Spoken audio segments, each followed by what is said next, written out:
Imagine lying on a wooden table, fully conscious, while a surgeon ties down your arms and legs.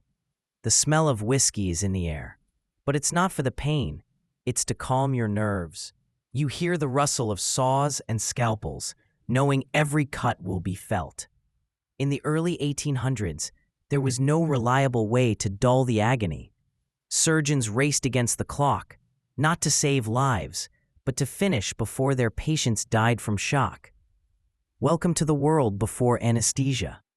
In this video, we'll explore how humanity moved from brutal, high-speed surgeries to pain-free operations. We'll meet pioneering doctors and secret herbal formulas, and hear the story of a Scottish doctor who sniffed a sweet-smelling liquid at a dinner party and changed the world forever. For most of human history, surgery was a last resort.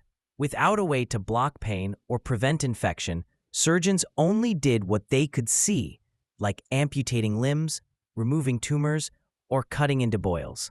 Operating on the chest or abdomen was considered almost certain death. Patients were held down by assistants or family members, sometimes blindfolded. Speed was everything. A Scottish surgeon in London named Robert Liston was known as the fastest knife in the West End. He could amputate a leg in under 30 seconds. In one famous case, he accidentally cut through his patient's leg, severed his assistant's fingers, and sliced a bystander's coat. The patient and assistant later died of infection, and the terrified spectator reportedly died from shock, earning Liston the grim distinction of performing the only operation with a 300% mortality rate.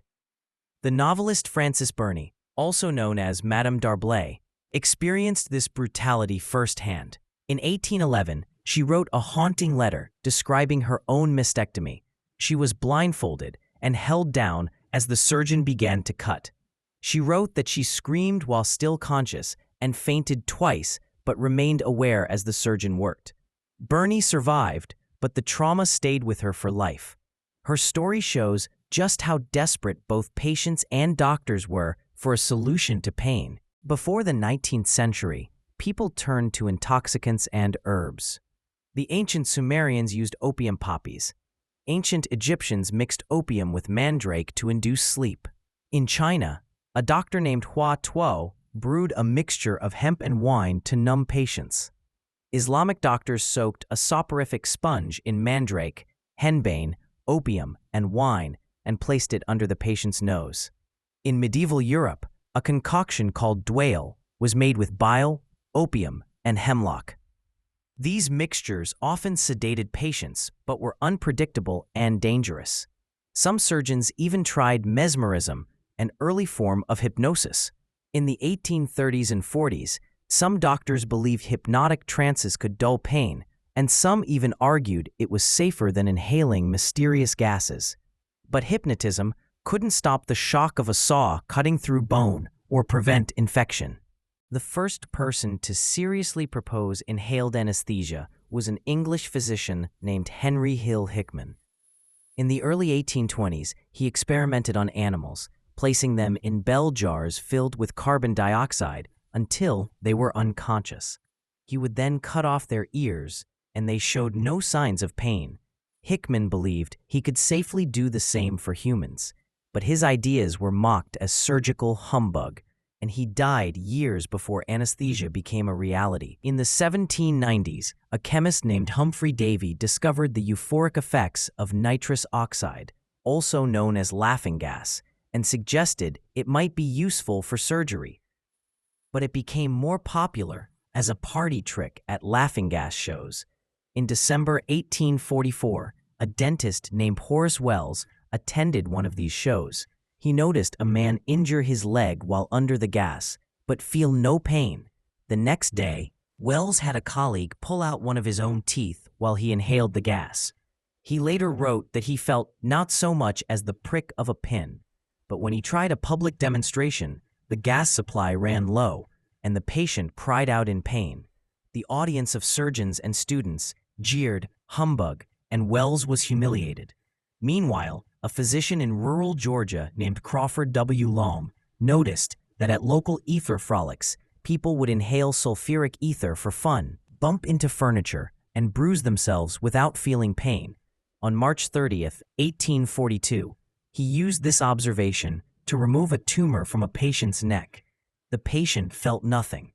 Long quietly used ether for other surgeries, but didn't publish his results until 1849, by which time the world had already moved on. On October 16th, 1846, the world changed forever. In a surgical amphitheater at Massachusetts General Hospital, now known as the Ether Dome, a dentist named William T.G. Morton demonstrated his Leafian, which was actually ether. Before a skeptical crowd, he had a patient named Gilbert Abbott inhale the gas from a glass device. The patient then had a tumor removed from his neck and felt no pain. The head surgeon, John Collins Warren, turned to the crowd and declared, "Gentlemen, this is no humbug." News of the demonstration spread quickly. Operations at the hospital, which had averaged one per week, increased dramatically. Surgeons around the world began using ether, and the practice of speed surgery quickly faded. Morton tried to patent ether and profit from it, leading to bitter disputes with other doctors. He died in poverty, but his demonstration on Ether Day is still remembered. Ether had some downsides. It was flammable and often made patients sick. A Scottish obstetrician named James Young Simpson wanted something better.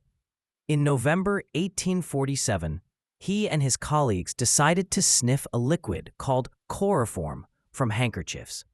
Within minutes, they were all passed out. When Simpson woke up, he declared, "This is far stronger and better than ether. It will turn the world upside down." A few days later, he gave chloroform to a woman in labor, and she delivered her baby painlessly. But he faced fierce opposition from people who claimed that relieving the pain of childbirth went against God's command.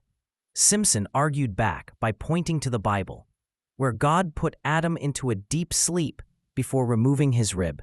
In 1853, Queen Victoria used chloroform for the birth of Prince Leopold and declared herself much gratified, which helped to shift public opinion. Chloroform quickly became popular. The first documented use of general anesthesia actually happened decades earlier, but in isolation. In 1804, a Japanese physician named Seishu Hanaoka developed a formula called Tsusensan from herbal medicines. He performed a partial mastectomy on a 60-year-old woman who felt no pain. But because of Japan's isolationist policies and Hanaoka's own secrecy, his discovery remained confined to his students. And the world didn't learn about it until much later.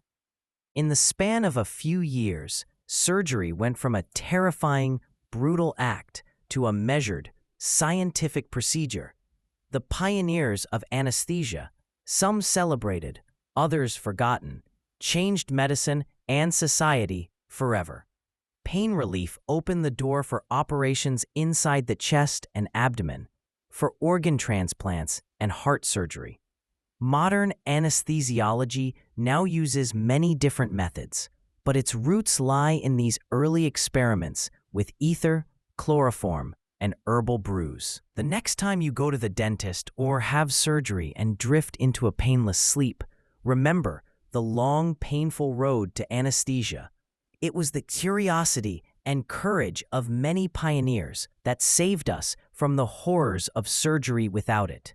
If you enjoyed this journey through medical history, please hit the like button, subscribe for more deep dives, and share your thoughts in the comments.